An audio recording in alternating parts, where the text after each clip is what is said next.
Almost చాలా gap తర్వాత mister Bachchan అనే ఫిలింతో మనందరి ముందుకు వచ్చేస్తున్నారు. ఒక్క మాటలో హరీష్ శంకర్ గారి గురించి చెప్పాలంటే గట్స్ ఉన్న డైరెక్టర్ మా హరీష్ శంకర్ గారు.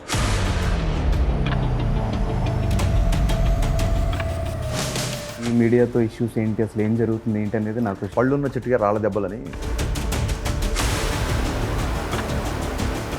పాయింట్ ఏంటో నాకు అర్థం కాలేదు సార్. మనిషితోనా లేదంటే ఆ వ్యవస్థతోనా? ఒక ఆటో డ్రైవరు ఒక అమ్మాయిని ఏదో చేసాడని చెప్పి మొత్తం ఆటో డ్రైవర్లు అందరూ పగబట్టేస్తారా? మీలా రేస్ చేసి మాట్లాడిన వాళ్ళు లేరు. మీరు ఎందుకు రేస్ చేయాల్సి వస్తుంది? ట్రోలింగ్కి క్రిటిసిజంకి డిఫరెన్స్ ఉంది. సో ఎప్పుడైతే క్రిటిసిజం అనే లైన్ దాటి ట్రోలింగ్ స్థాయికి వెళ్తారో, నీ ఇష్టం అనేది నన్ను ఇబ్బంది పెట్టకూడదు. మిరపకాయ తర్వాత చాలా సినిమాల తర్వాత మళ్ళీ సార్తో సినిమా చేస్తున్నారు. ఫ్లాప్ ఇచ్చాము, తర్వాత మళ్ళీ పిలిచి మిరపకాయ ఇచ్చాడు, మళ్ళీ అన్నయ్య సినిమా సినిమా అంటే అదేదో. పవన్ కళ్యాణ్ గారి ఫ్యాన్స్ దగ్గర నుంచి ప్రెషర్ ఎక్కువ ఉంటూ ఉంటుంది కదా సార్. ట్రోల్ చేసిన, కామెంట్స్ పెట్టిన, వాళ్ళు అప్రిషియేట్ చేసిన ఎవ్రీథింగ్. చార్మి గారు ఎందుకు అన్ఫాలో చేశారు? అరే మనం ముందు ఏదో చేస్తే మళ్ళీ ఈ సినిమా ఏంటి మాకు మధ్యలో? Your one of the guys I'm looking forward. లైఫ్లో చాలా మంచి పొజిషన్కి వెళ్దాం అనుకుంటున్నాను. మరి ఎయిమ్స్ ఏంటి, నీ గోల్స్ ఏంటి, నువ్వు ఏ డైరెక్షన్లో పనిచేస్తావు అది తెలియదు, కానీ చాలా క్లారిటీ ఉంటుంది, చాలా అట్రాక్టివ్గా ఉంటావు, చాలా జనాల్ని చాలా ఈజీగా హ్యాండిల్ చేస్తావు. So I wishing you all the best my boy. Thank you sir, thank you sir. అంటే లాస్ట్ మీరు ఒక మాట చెప్పారు లాస్ట్ మన ఇంటర్వ్యూలో కలిసినప్పుడు, నువ్వు ఎంచుకున్న ఫీల్డ్లో వచ్చావు కాబట్టి నువ్వు సక్సెస్ అయిపోయినట్టే, మిగతాదంతా బోనస్. కరెక్ట్. ఎక్కువ ఆలోచించుకో, హ్యాపీగా లైఫ్ని లీడ్ చేయాలి. ఆ ఫిలాసఫీ నేను ఫాలో అవుతాను సార్. హాయ్, హలో, నమస్తే. నేను మీ anchor Dhanush. Welcome to iDream. ఈరోజు మనతో పాటు నా గెస్ట్ హరీష్ శంకర్ గారు. ఆల్మోస్ట్ చాలా గ్యాప్ తర్వాత మిస్టర్ బచ్చన్ అనే ఫిలింతో మనందరి ముందుకు వచ్చేస్తున్నారు. ఒక్క మాటలో హరీష్ శంకర్ గారి గురించి చెప్పాలంటే గట్స్ ఉన్న డైరెక్టర్ మా హరీష్ శంకర్ గారు. Sir, hi sir. Thank you so much. మా హరీష్ శంకర్ అన్నా కాబట్టి నేను అక్కడ పడిపోయా, ఫిదా అయిపోయా. అంటే ఆల్మోస్ట్ మనం 5 years బ్యాక్, 5 years అవ్వలేదు, 4 years బ్యాక్, 4కి 5కి మధ్య 1 year థింగ్ అయ్యా. చాలా బిగ్ థింగ్. 1 year అంటే సినిమా అయిపోద్ది. అది సార్, అది అప్పుడు కలిసాము. అంటే అది నా కెరీర్ స్టార్టింగ్. మీరు రిసీవ్ చేసుకున్న విధానము అండ్ మీరు నన్ను కంఫర్ట్ చేసిన విధానము, అక్కడ నేను మీకు కనెక్ట్ అయ్యా. చూడు, నేను మీడియా పట్ల ఎంత ఫ్రెండ్లీగా ఉంటాను, ఇంత కంఫర్ట్ ఇస్తుంటాను, అయినా సరే హరీష్ వర్సెస్ మీడియా అంటారు. ఎలాగ? తప్పు కదా. అదే సార్, ఇంత ఫ్రెండ్లీగా ఉంటారు, మధ్యలో ఈ మీడియాతో ఇష్యూస్ ఏంటి, అసలు ఏం జరుగుతుంది ఏంటి అనేది నాకు క్వశ్చన్. దాన్ని ఏమంటారంటే పళ్ళున్న చెట్టుగా రాళ్ళ దెబ్బలని. పడదాం, భరిద్దాం, ఏం చేస్తాం. కానీ ఎక్కడ మీ పాయింట్ ఏంటో నాకు అర్థం కాలేదు సార్. మనిషితోనా లేదంటే ఆ వ్యవస్థతోనా? వ్యవస్థలతో ఎలా తప్పు పడతావు? వ్యవస్థలకు ఆన్సరబుల్ ఎవరు ఉంటారు? వ్యవస్థను తప్పు పడదామా? ఒక ఆటో డ్రైవరు ఒక అమ్మాయిని ఏదో చేసాడని చెప్పి మొత్తం ఆటో డ్రైవర్లు అందరి మీద పగబట్టేస్తారా? అలా చేయకూడదు కదా. It's always individual. బట్ నేనున్న ఈ 5 years నేను అబ్జర్వ్ చేస్తున్న మీడియాలో ఆల్మోస్ట్ సెలబ్రిటీస్ అందరూ కూడా ఒక మాట మాట్లాడాలన్నా, ఒక పాయింట్ రేస్ చేయాలన్నా కూడా కొంచెం ఇబ్బంది. మనకెందుకు, మన పని మనం చేసుకుంటూ వెళ్ళిపోతుంది. మన సినిమా రిలీజ్ అయిందా, హిట్ అయిందా, ఓకే, ఫ్లాప్ అయిందా, ఇంకో సినిమా చేసుకుందాం, ఈ పాయింట్లో ఉన్నారు. కానీ ఎక్కడ మీలా రేస్ చేసి మాట్లాడిన వాళ్ళు లేరు. మీరు ఎందుకు రేస్ చేయాల్సి వస్తుంది ప్రతి టాపిక్? అంటే ఎందుకు రేస్ చేయకూడదు? నా క్వశ్చన్ ఏంటంటే, నిన్న అడగట్లా, మామూలుగా చెప్తాను, ఎందుకు రేస్ చేయకూడదు? నేను రోడ్డు మీద ఏదన్నా ట్రాఫిక్ జామ్ అయితేనో, లేకపోతే ఏదన్నా అక్కడ జిహెచ్ఎంసీ ప్రాబ్లం ఉంటేనో, అది నేను నా ఇండస్ట్రీ కాదు, నా ఇండస్ట్రీ సమస్య కాదని చెప్పి నేను ఎప్పుడు వదిలేదే. ఒక platform, technology develops, technology should contribute to the growth of a society. ఒక మంచి టెక్నాలజీ డెవలప్మెంట్ అది మానవాళి యొక్క అభివృద్ధికి ఉపయోగపడాలి. ఓకే, సో నేను ట్విట్టర్ హ్యాండిల్ అలా యూజ్ చేస్తాను. ది సేమ్ టైం ట్రోలింగ్కి క్రిటిసిజంకి డిఫరెన్స్ ఉంది. సో ఎప్పుడైతే క్రిటిసిజం అనే లైన్ దాటి ట్రోలింగ్ స్థాయికి వెళ్తారో అప్పుడే నేను మాట్లాడదా. ఇప్పుడు నువ్వే చెప్పావు చాలా ఫ్రెండ్లీగా నేను చేసుకున్నాను. ఎంతమంది నేను ఆ మాట్లాడిన 2-3 కాకుండా మిగతా వీడియో ఏదైనా ఒకటి చూపించండి. హరీష్ శంకర్ పలానా జర్నలిస్ట్ని పలానా ఇలా మాట్లాడాను కానీ, లేకపోతే వాళ్ళని ఇలా కార్నర్ చేసాడు కానీ చూపించండి వేరేది. సో న్యూటన్ థర్డ్ లా ప్రకారం మీ యాక్షన్ తాలూకు రియాక్షన్ ఉంటుంది తప్ప నా ఎవరి మీద పర్సనల్గా ఏమి ఉండదు. మళ్ళీ ఒక 100 ఇంటర్వ్యూలు చెప్పా, మళ్ళీ చెప్తున్నా, నా సక్సెస్లో సినీ హీరోలు, సినీ నిర్మాతలతో పాటు సినీ జర్నలిస్టుల యొక్క క్రెడిట్ చాలా ఉంది. ఐ బో టు దేర్ వర్క్. నా సినిమాని జనాల దగ్గర తీసుకెళ్ళడంలో ప్రతి పాత్రికేయుడికి నా సక్సెస్లో క్రెడిట్. అంటే బయట పోర్ట్రే అయ్యేది మీడియాకి హరీష్ శంకర్ గారి యాంటీ ఏమో అని పోర్ట్రే అవుతుంది. అంటే మీ దృష్టిలో మీడియా అంటే ఎలా ఉండాలి అనుకుంటున్నారు? లైక్ తప్పండి. నేను అనేది ఏంటంటే, వాళ్ళు ఇలా ఇప్పుడు ఈ ప్రాబ్లం అదే. సోషల్ మీడియా వచ్చిన తర్వాత నువ్వు నాకు నచ్చినట్టు ఉండట్లేదు అనే ఒకటి, ఎవరు ఇష్టం వచ్చిన వాళ్ళు ఉంటారు. నీ ఇష్టం అనేది నన్ను ఇబ్బంది పెట్టకూడదు. ఇప్పుడు ఒక సినిమా బాగాలేని నేను రివ్యూ రాస్తే నువ్వు ఇబ్బంది పడతావంటే అది కాదు. నువ్వు కంటెంట్ని విమర్శించిన కాలం నేనేం మాట్లాడను. నా సినిమాలకి జీబీ గారు కానీ ఇంకోళ్ళు గారు కానీ ఎప్పుడు ఏం గ్రేట్ రివ్యూస్ ఎప్పుడు ఇవ్వలేదు. వాళ్ళతో ఎప్పుడు నాకు సున్నం లేదే, అస్సలు లేదే, ఉండదు. అసలు మనం ఇంత డిస్కషన్ కూడా చేసుకోవద్దు. All thing is on the YouTube. నేను మాట్లాడిన వాళ్ళు ఎవరు అనేది మీకు తెలుసు క్లియర్గా. So how it goes. Yes, okay sir. So coming to mister Bachchan, అంటే మీ రీమేక్స్లో నాకు బాగా ఇష్టం, లాస్ట్ టైం చెప్పా గబ్బర్ సింగ్. నేను దబాంగ్ చూసిన నాకు అంత కిక్ ఫ్యాక్టర్ రాలేదు, కానీ గబ్బర్ సింగ్ చూసిన తర్వాత అసలు దానికి దీనికి సంబంధం లేకుండా మీ స్థాయిలో మీరు కమర్షియల్ ఎలిమెంట్స్ అంతా యాడ్ చేసిన విధానం నాకు బాగా నచ్చింది. సో ఇందులో రైడ్కి దీనికి ఏ డిఫరెన్సెస్ మీరు చూపించబోతున్నారు? అలాగే ఉంటుంది. దబంగ్కి గబ్బర్ సింగ్ ఎంత డిఫరెన్స్ ఉందో రైడ్కి మిస్టర్ బచ్చన్కి అంతే డిఫరెన్స్ ఉంటుంది. That much I can assure.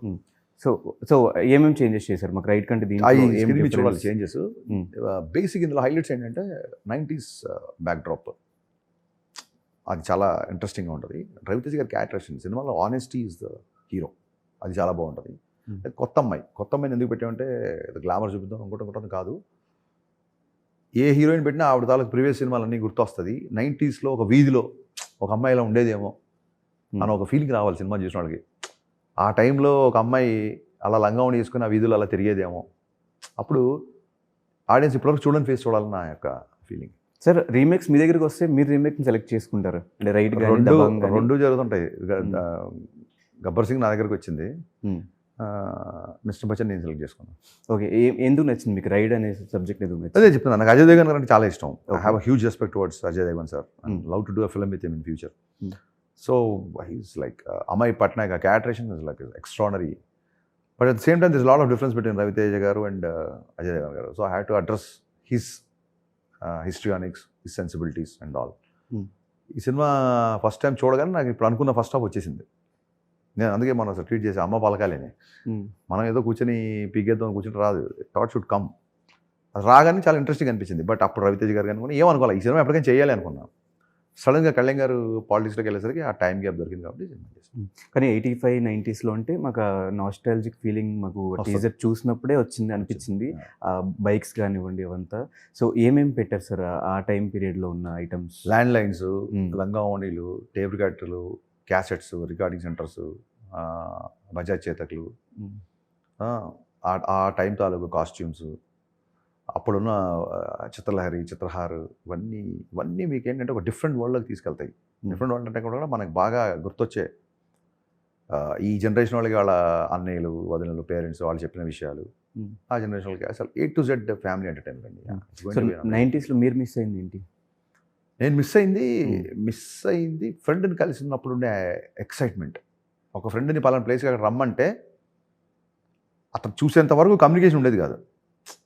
రేపు అక్కడ కలుద్దామని వర్బల్గా చెప్పేస్తే ఆ కలిసేంత వరకు ఒక ఎక్సైట్మెంట్ అది. ఇప్పుడు వాట్సాప్లో where are you 10 minutes away, 2 minutes away అని చెప్తుంటే ఆ ఫ్రెండ్ని కలుస్తున్న ఎక్సైట్మెంట్ పోతుంది. ఇప్పుడు నేను బాగా మిస్ అయ్యేది ఆ ఎక్సైట్మెంట్. అలాగే సినిమా బిఫోర్ పాటల గురించి తెగ మాడుకునేవాళ్ళు. చాలా ముందు రిలీజ్ అయ్యాయి, బుక్స్ వచ్చేవి, లిరిక్స్ అంతా అవైలబుల్ ఉండేవి, పెద్ద పెద్ద పోస్టర్స్ ఉండేవి ఆడియో సెంటర్స్ దగ్గర. ఇప్పుడు అంతా సోషల్ మీడియా అయిపోయింది ప్రమోషన్ అంతా. సో అదొకటి బాగా మిస్ అవుతుంది. సినిమా ఆడియో లాంచెస్ జరిగాయి. సో ఆ పరంగా ప్రమోషన్స్ ప్లాన్ చేయలేదు సార్ ఇదివరకు? సరే, మోరల్లెస్ మనం కూడా చేస్తాం ప్రీ రిలీజ్ ఈవెంట్ అని. ఈవెంట్స్ ఇంపార్టెంట్ కాకుండా సరే మెయిన్ ఆ ఎక్సైట్మెంట్ మిస్ అవుతాం. బేసిక్ ఎక్సైట్మెంట్ అప్పుడు ఎక్కువ ఉండేది. అప్పుడు కొంచెం డిస్క్లోజ్ చేసి ఉండే మ్యాటర్స్ అన్ని. ల్యాండ్ లైన్కి ఒక అమ్మాయికి ఫోన్ చేస్తే గౌకి ఎవరు మగవాళ్ళు ఫోన్ అయితే టక్కని ఫోన్ పెట్టేసేవాళ్ళం. అవును. ఆ ఫోన్ రింగ్ అవుతున్నప్పుడు అతను హార్ట్ బీట్ ఉంటుంది చూసారు, ఆ అమ్మాయి ఎత్తుద్దా అనేది ఆ కైండ్ ఆఫ్ ఎక్సైట్మెంట్ మిస్ అవుతాం. సో మిరపకాయ తర్వాత చాలా సినిమాల తర్వాత మళ్ళీ సార్తో సినిమా చేస్తున్నారు. సో ఈ మధ్యలో ఎక్కడ మళ్ళీ చేద్దాము అనే థాట్స్ ఏం రాలేదు? చేసాం, 2-3 సార్లు ట్రై చేసాము, ప్రాజెక్ట్ సెట్ అవ్వలేదు. కొన్ని రీజన్స్ వల్ల సెట్ అవ్వలేదు, అంతే తప్ప చేయకూడదని లేదు. ఈ మధ్యలో కొన్ని వేల సార్లు కలిసి ఉంటాము, కలిసి హాలిడేస్కి వెళ్తుంటాం, బయటికి వెళ్తుంటాము. ఇప్పుడు ఆయన షూటింగ్ లేకపోయినా నేను నాకు షూటింగ్లో కానీ అందరం ఎప్పుడు ఒక చోట ఉంటాం అందరూ ఆల్మోస్ట్. ఎప్పుడు నాకే చిన్న మొహమాట వేసింది. ఫ్లాప్ ఇచ్చాము, తర్వాత మళ్ళీ పిలిచి మిరపకాయ ఇచ్చాడు, మళ్ళీ అన్నయ్య సినిమా అంటే అదేదో ఎదిగిన కొడుకు బయటికి వెళ్ళి తన బతుకు తను బతకాలి కదా, ఎదిగిన తమ్ముడు ఎంతకాలం హెల్ప్ చేస్తారు. సో అంతే తప్ప వేరే రీజన్ ఏంటి. సో అసలు మీ ఐడియాలజీ ఏంటి సార్ లైఫ్లో? మీరు నమ్మే ఐడియాలజీ ఇన్ ద సెన్స్ నేను ఈ ఐడియాలజీ పెట్టుకొని బతకాలి అలాగే అనుకోనండి. బేసిక్గా మనం మన వల్ల ఎవరికి ఇబ్బంది ఉండకూడదు first thing. At the same time మనం అనుకుంది బలంగా ఖచ్చితంగా చెప్పగలగాలి. అంటే మీ స్పీచెస్ చూసినా, మీ ఇంటర్వ్యూస్ చూసినా మీ మైండ్ సెట్ కానీ, కళ్యాణ్ గారి మైండ్ సెట్ కానీ, రవితేజ గారి మైండ్ సెట్ కానీ, ఆ మాటలు కానీ సేమ్ యాజ్ ఇట్ ఈస్ ఒకేలా ఉంటే వాళ్ళతో కలవడం వల్ల ఐడియాలజీ ఏమైనా చేంజ్ అయిందా? లేకపోతే అంతకుముందు కూడా చిన్నప్పటి నుంచి మీ ఐడియాలజీ ఎలా రెండు ఉండొచ్చు. బేసిక్ ఎలా ఉంటుందంటే వాళ్ళిద్దరు ఇన్ఫ్లుయెన్స్ ఉంటుంది నా మీద డెఫినెట్గా. చిన్నప్పటి నుంచి కెరీర్లో సినిమా ఇండస్ట్రీకి వచ్చిన తర్వాత ఎక్కువ లైఫ్ స్పాన్ రవినేతో, రాకముందు నుంచి పవన్ కళ్యాణ్ గారి ఇన్ఫ్లుయెన్స్. బట్ నేనేమంటానంటే చాలామంది చూస్తారు కదా వాళ్ళిద్దరు సినిమాలు, వాళ్ళిద్దరితో చాలామందికి సంబంధం ఉంది కదా. నేను 3 సినిమాలు చేస్తే మల్లేని గోపిచంద్ కూడా 3 సినిమాలు చేసాడు కదా. నేనేమంటానంటే నీలో సిమ్ కార్డ్ ఉంటే సిగ్నల్స్ వస్తాయి. సో నీలో కూడా ఎంతో కొంత అది ఉంది కాబట్టి మేబీ ఆ ఇన్ఫ్లుయెన్స్కి will get attracted or will be sounding like that. So ఎలా అనిపించింది సార్ రవితేజ గారితో మళ్ళీ థర్డ్ టైం వర్క్ చేయడం? అసలు కాదు, ఇప్పుడు మనం కలిసి 13 ఏళ్ళు అయితే ఆశ్చర్యపోతాం, కానీ రోజు కలిసి వాళ్ళము అదే సెట్లో కలుస్తాం అంతే, ఏముంటుంది. సో బిగ్గెస్ట్ క్వాలిటీ ఏంటంటే ఆయన మారలేదు. షాక్ అప్పుడు ఎలా ఉండడం, మిరపకాయ అప్పుడు ఎలా ఉండడం, ఇప్పుడు అలాగే ఉన్నారు. In fact more younger, is little more discipline now. ఎప్పుడు డిసిప్లిన్ ఉంది, ఇప్పుడు ఇంకా స్ట్రిక్ట్ డిసిప్లిన్లో, స్ట్రిక్ట్ డైట్లో, స్ట్రిక్ట్ ఎక్సర్సైజ్లో ఉన్నారు. సో అందుకే అంత గ్లామరస్గా ఉన్నారు. ఏ డిస్కషన్స్ అవుతుంటాయి సార్ జనరల్గా? మొత్తం A to Z, మీమ్స్ దగ్గర నుంచి ఇంకా మిగతా వాళ్ళ మీద అసలు ఇంకా ఇది అదేం లేదు. A to Z everything will talk. Travel దగ్గర నుంచి, ఫుడ్ దగ్గర నుంచి, ఫ్యాషన్ దగ్గర నుంచి, every topic under the sky discussion ఉంటుంది. So it's the best memory మీకు? మెమరీ అంటే రోజు కలుస్తూనే ఉంటాం కదా, కలుస్తూనే ఉంటారు. అందులో ఒక నేను రవి అన్నయ్య అందరం కలిసి న్యూయార్క్లో స్పెండ్ చేసిన టైం, హాలిడేకి వెళ్ళిన time is the best memory. ట్విట్టర్లో ఫోటో కూడా పెట్టా. It's the best memory. అలాగే ఒకసారి ఏదో షూటింగ్ అయిపోతే హాలిడే ఎక్స్టెండ్ చేసాం. షూటింగ్ అయిపోయిన తర్వాత ఒక 4-5 రోజులు ఉన్నాం. నేను, సుబ్బరాజు, మచ్చరవి, మెహర్ అండ్ అన్నయ్య. ఆ హాలిడే అయితే one of the best holiday. అంటే ఒక టైంలో రూమ్లో నవ్వుతూ కళ్ళెమ్మని నీళ్ళు వచ్చేసి ఈ పొట్ట ఇలా పట్టేసుకొని ఇంకా ఆపేయండి అని చెప్పి అసలు ఆపి రెస్ట్ తీసుకొని మళ్ళీ నవ్వి, ఇలాంటి సందర్భాలు, that's the best holiday actually. అలాగే సార్ చాలా తక్కువ మందికి ఇండస్ట్రీలో ఫస్ట్ సినిమాకి ఒక మంచి రికగ్నైజేషన్ వచ్చేస్తుంది. అలా భాగ్యశ్రీ ఈ సినిమాతో మంచి రికగ్నైజేషన్ ఆల్రెడీ రిలీజ్ అవ్వకముందే బయట మీమ్స్లో వైరల్ అవ్వడము, రీల్స్ అంతా వైరల్ అవుతూ వస్తున్నారు. సో ఈ సెలెక్షన్ ఎలా జరిగింది సార్? మామూలుగానే పూజాని డీజేకి తీసుకున్నట్టు, శృతి హాసన్ని గబ్బర్ సింగ్ తీసుకున్నట్టు, వాళ్ళ ఆల్బమ్ చూడడానికి వేరే సినిమాలు ఉన్నాయి 1-2. ఈ అమ్మాయిని చూడగానే ఈ క్యారెక్టర్ చాలా బాగుంటుంది అనిపించింది. ఎలా సార్ మీకు అనిపిస్తుందా వీళ్ళని చూస్తే వీళ్ళు రేపు పొద్దున్న స్టార్ హీరోయిన్ అవుతారు, పెద్ద స్థాయికి వెళ్ళిపోతారు? కాదండి, స్టార్ హీరోయిన్ అవుతారు, వీళ్ళని స్టార్ చేయాలన్న పని కట్టుకుని ఎవరు చేయరండి. నా సినిమాకి ఈ అమ్మాయి పర్ఫెక్ట్, ఈ కథకి పర్ఫెక్ట్. ఈ అమ్మాయి తర్వాత స్టార్ అయినా అవ్వకపోయినా ఒక అయితే మంచిది, అవ్వకపోయినా నా ప్రాబ్లం కాదు. నాకు ఈ కథకి పర్ఫెక్ట్ అనుకున్నప్పుడు get it on the board. వాళ్ళు అలాగా వరుసగా స్టార్స్ అయ్యారు కాబట్టి మీకు అలా అనిపిస్తుంటుంది. Maybe I have N I for heroine. And చాలా సందర్భాల్లో ట్విట్టర్లో కూడా పవన్ కళ్యాణ్ గారి ఫ్యాన్స్ దగ్గర నుంచి ప్రెషర్ ఎక్కువ ఉంటూ ఉంటుంది కదా సార్. ప్రతి సిచ్యువేషన్లో ఆయన పార్టీ గెలిచినా ఏం చేసినా ఫస్ట్ ట్యాగ్ చేసేది మిమ్మల్ని. సో ఆ బాండింగ్ ఎలా ఉంటుంది? అంటే కళ్యాణ్ గారితో బాండింగ్ వాళ్ళతో ప్రెషర్ కంటే కూడా వాళ్ళు ప్రెషర్ పెట్టే హక్కు వాళ్ళకు ఉంటుంది. నా కళ్యాణ్ గారి ఫ్యాన్స్ అందరికీ నేను వేరే మనిషిని కాదు, వీడు మనలో ఒకడే అన్నట్టుగా ఫీల్ అవుతారు.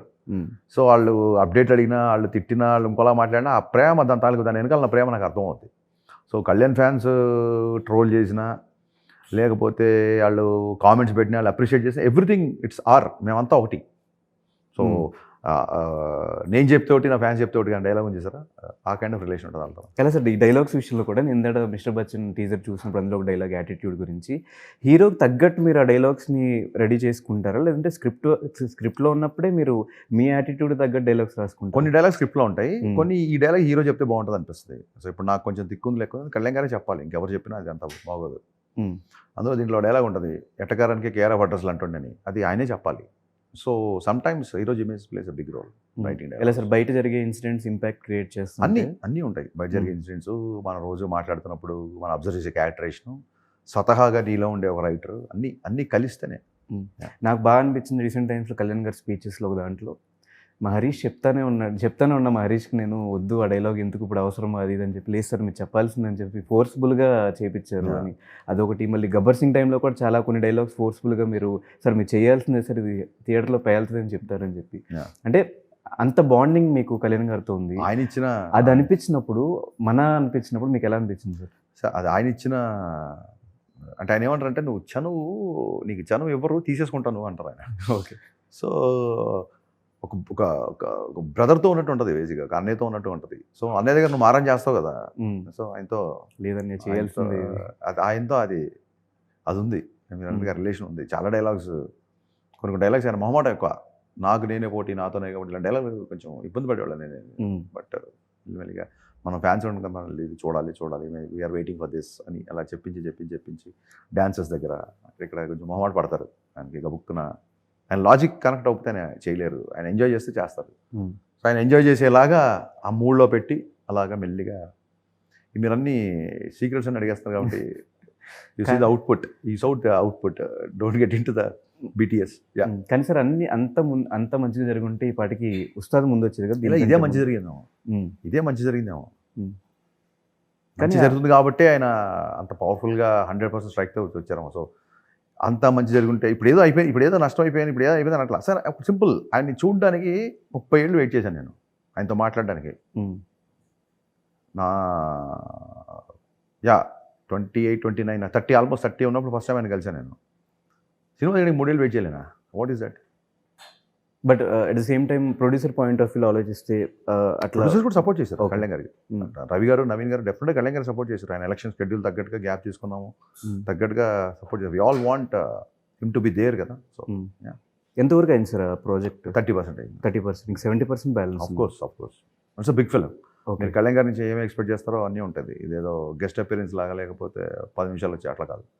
It's proper action, proper dialogues, proper songs. Fans life long గుర్తుపెట్టుకునే సినిమాలాగా చేయాలని నా తాపత్రయం. అదే పనిలో ఎప్పుడు ఎక్స్పెక్ట్ చేయొచ్చు సార్ ఆ సినిమా? నాకు తెలిస్తే నీకు చెప్తా. కానీ సార్ ఒక సినిమా అట్లా డిలే అవుతూ వస్తూ ఉంటే ఆ డైరెక్టర్కి కొంచెం ఇరిటేషన్ కానీ అట్లా ఏమన్నా వస్తుంది సార్? రాదు. కళ్యాణ్ గారి వల్ల రావట్లేదు. రాదు. జనరల్గా అయితే ఉంటుందా? ఏముండదండి, బయట మాడుకుంటుంటే వీళ్ళకి ఏం తెలిసిన మాడుతానని ఇరిటేషన్ ఉంటుంది తప్ప మాకు తెలుసు కదా సిచ్యువేషన్స్ ఏంటి ఆయన టైం టేబుల్ ఎలా ఉంది, ఆయన రెస్పాన్సిబిలిటీస్ ఏంటి, ఆయన దేనికి డెడికేట్ అయ్యారు, ఇవన్నీ తెలుసు కదా. So okay. So coming to mister Bachchan అని టైటిల్ పెట్టడానికి రీజన్ ఏంటి? ఆయనే పెట్టారు, రవితేజ్ గారు పెట్టారు. ఇందాక చెప్పాను, రవితేజ్ గారు పెట్టిన టైటిల్ అయితే. డిపార్ట్మెంట్లో వ్యక్తి ఫేమస్, నామ్తో సునహోగా అనేది నేను అనుకున్నాను. ఆయన అప్పుడు మిస్టర్ బచ్చన్ అన్నారు. మిరపకాయ టైటిల్ ఆయన పెట్టారు కాబట్టి ఇదే సెంటిమెంట్ కలిసి వస్తుందని చెప్పి ఓకే. దాని తర్వాత మధ్యలో మాకు చిరంజీవి గారు కూడా కనిపించారు టీజర్లో. సో ఇద్దరు ఫ్యాన్స్ని అట్లా కవర్ చేస్తారు సార్? అలా ఏం లేదు. 90s అంటే ఇంకా మనం చిరంజీవి గారు బ్లాక్ బస్టర్ కాకుండా ఇంకెందుకు వెళ్తాం. సో అక్కడ ఆ డైరెక్టర్ నుంచి వచ్చిన కంట్రిబ్యూషన్. సో సోషల్ మీడియాలో ఎక్కువ యాక్టివ్ ఉంటారు కాబట్టి సోషల్ మీడియాలో అటు పాజిటివ్ ట్రోలింగ్ని, నెగిటివ్ ట్రోలింగ్ని ఎలా చూస్తారు సార్?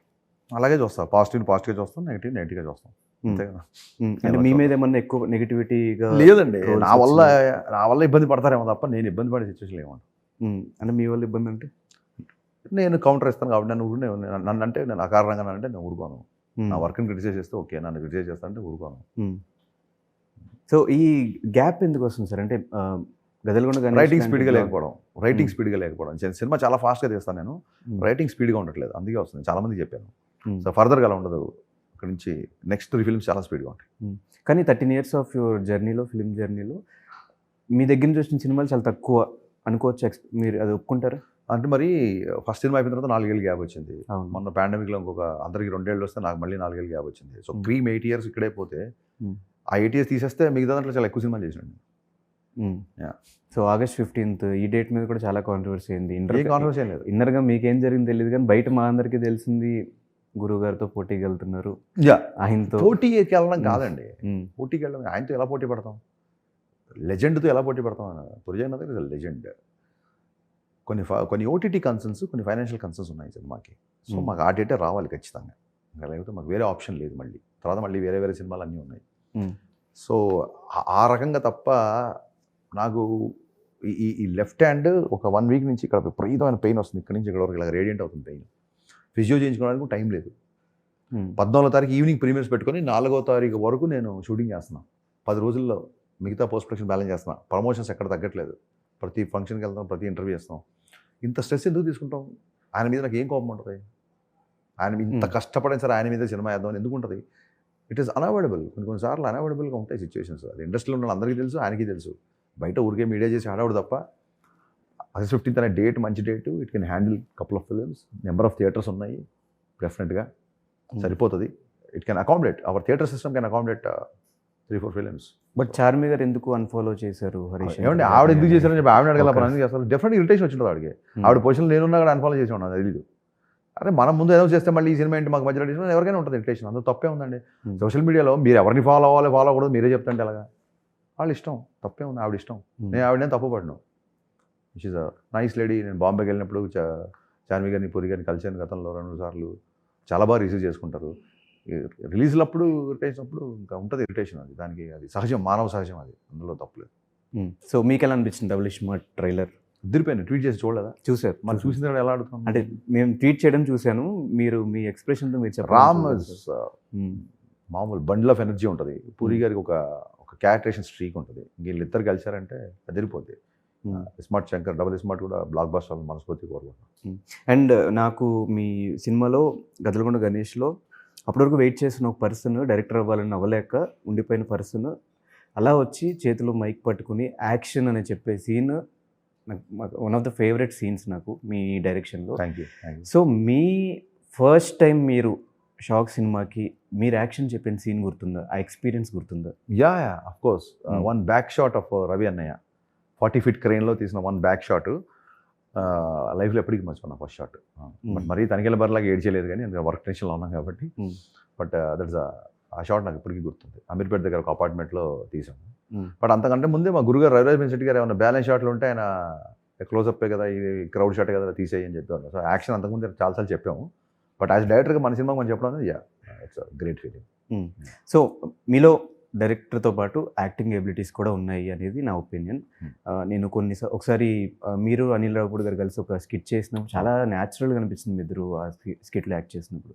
ఫ్యూచర్లో ఎప్పుడైనా సినిమాలో యాక్టింగ్ ఏదైనా ఒక ఇంపార్టెంట్ రోల్లో కనిపించే ఛాన్సెస్ ఏమైనా ఉన్నాయా? మంచి డైరెక్టర్ అయ్యి సినిమా తీస్తే పిలువు వచ్చి ఆడిషన్ చేసి. లేదు సార్, మీ డైరెక్షన్లో మీరు ఏమన్నా? నా డైరెక్షన్లో నేను 2 days పనిలో ఒకటి స్ట్రెస్ అయిపోతుంది. ఎవరన్నా డైరెక్టర్లు పిలిచి ఈ క్యారెక్టర్ మీరు బాగుంటారండి అంటే ఖచ్చితంగా ఆడిషన్కి వెళ్తాను. Why not? సినిమాకి సంబంధించిన ఏదైనా ఇష్టమే నాకు. ఆఫ్టర్ డైరెక్షన్ ముందు కూడా ఒక అరొకర సినిమాల్లో చిన్న చిన్న క్యారెక్టర్స్ అక్కడక్కడ అప్పుడు కనిపిస్తాయి. అసిస్టెంట్ డైరెక్టర్ ఉన్నప్పుడు ఆ బాధ్యతలు మన మీదే ఉంటాయి కాబట్టి ఎవరు దొరకకపోతే నేనే చేశాను అన్న సందర్భాలు చేశాను తప్ప it's not keen on it. So ఇంకొద్దరే ఇంకా డైరెక్షన్ మీరు కంప్లీట్గా. So what is your dream project or dream film అంటే ఎవరితో? ఎస్ఆర్కే అంత చేయాలని డ్రీమ్స్ చెప్పడం తప్పే ఉంది, అవుతుంది అవ్వకపోతుంది అది వేరే విషయం. మన డైరెక్టర్ అండ్ మీది చిరంజీవి గారి కాంబినేషన్ ఏదైనా అవుట్ అండ్ అవుట్ ఎంటర్టైన్మెంట్ అది మోర్ దెన్ డ్రీమ్ ఫినిష్ అయ్యే స్టేజ్కి వచ్చిందండి. అది బహుశా జరగవచ్చు. బట్ అది అన్ని కన్ఫర్మ్ అవ్వకుండా చెప్తే అది ఏదో గొప్పలు చెప్పినట్టు ఫేక్ చేసినట్టు ఇట్ విల్ హ్యాపన్. సో మీరు సక్సెస్ అండ్ ఫెయిల్యూర్ని ఎలా చూస్తారు సార్? సక్సెస్ లాగా ఫెయిల్యూర్ అంటే న్యూట్రల్ కాదు, జనరల్గా అంత స్థితప్రజ్ఞ లేదు, దాన్ని ట్రై చేస్తాం. ఫెయిల్యూర్ వచ్చినప్పుడు చిన్న ఇరిటేషను, ఎందుకు ఇలా చేసాం అది ఇది ఉంటుంది. సక్సెస్ వచ్చినప్పుడు డెఫినెట్గా ఎంజాయ్ చేస్తాం. సో మీ ఫిలిమ్స్లో మీరు అనవసరంగా చేసి అనుకున్న ఫిలిం ఇది చేయాలి అలాగే అనుకోవాలి, అనవసరంగా చేసినప్పుడు అనుకోవాలి. ఈ సినిమా ఇంతకంటే బెటర్గా చేసి అనుకున్న సినిమాలు మట్టుకు షాక్ రామయ్య వస్తాయి. షాక్ అండ్ రామయ్య వస్తాయి. సో రామయ్య వస్తాయికి కూడా భయంకరమైన ఎక్స్పెక్టేషన్స్ ఉన్నాయి కదా సార్. గబ్బర్ సింగ్ తర్వాత కదా, పైగా యంగ్ టైగర్ ఉంటాయి కదా. ఎస్. సో ఫైనల్గా మిస్టర్ బచ్చన్ అనే ఫిలిం ఆల్మోస్ట్ అందరం వెయిట్ చేస్తున్నాం ఆగస్ట్ 15th. నేను ఎందుకు వెయిట్ చేస్తున్నా అంటే రీమేక్ని మీరు ఎలా తీయబోతున్నారు, ఎంత గ్రాండ్గా మాకు చూపించబోతుంది, ఎంత డిఫరెంట్గా ఉండబోతుంది అని చెప్పి నేను రైడ్ ఫిలిం కూడా ఇంకా చూడలేదు. ఇది చూసిన తర్వాత కదా మీరు చూస్తేనే నాకు చాలా ఆనందం. మీరు రైడ్ చూస్తేనే అరే ఈ సినిమాని ఇంత మార్చారా అని అర్థమయ్యి కొంచెం మీ దృష్టిలో నాకు కాస్త రెస్పెక్ట్ పెడుతుంది నా కోరిక. ఓకే. సో ఇది చూడకపోతే ఏమో అందులో ఉంది కాబట్టి ఇందులో తీసేయడం అనుకుంటారు. దయచేసి రైడ్ సినిమా చూడండి. అందరికీ చెప్తున్నాను కెమెరా, దయచేసి మీరు రైడ్ సినిమా చూడండి, ఆ తర్వాత మిస్టర్ బచ్చన్ చూడండి, లేదా మిస్టర్ బచ్చన్ చూడండి, ఆ తర్వాత రైడ్ చూడండి. Thank you so much sir మాకు ఈ టైం ఇచ్చినందుకు. డెఫినెట్గా ఈ ఫిలిం నుంచి I always enjoy your interview, I like your energy. Thank you. Your one of the guys I'm looking forward. లైఫ్లో చాలా మంచి పొజిషన్కి వెళ్దాం అనుకుంటున్నాను. మరి నీ ఎయిమ్స్ ఏంటి, నీ గోల్స్ ఏంటి, నువ్వు ఏ డైరెక్షన్లో పనిచేస్తావు అది తెలియదు కానీ చాలా క్లారిటీ ఉంటుంది, చాలా అట్రాక్టివ్గా ఉంటావు, చాలా జనాల్ని చాలా ఈజీగా హ్యాండిల్ చేస్తావు. So I wishing you all the best my boy. Thank you sir. అంటే లాస్ట్ మీరు ఒక మాట చెప్పారు లాస్ట్ మన ఇంటర్వ్యూలో కలిసినప్పుడు, నువ్వు ఎంచుకున్న ఫీల్డ్లో వచ్చావు కాబట్టి నువ్వు సక్సెస్ అయిపోయినట్టే, మిగతాదంతా బోనస్. కరెక్ట్. ఎక్కువ ఆలోచించుకో, హ్యాపీగా లైఫ్ని లీడ్ చేయాలి. ఆ ఫిలాసఫీ నేను ఫాలో అవుతాను sir. Thank you sir. Thank you Dhanesh. Thank you sir. All the best. Done sir. Thank you.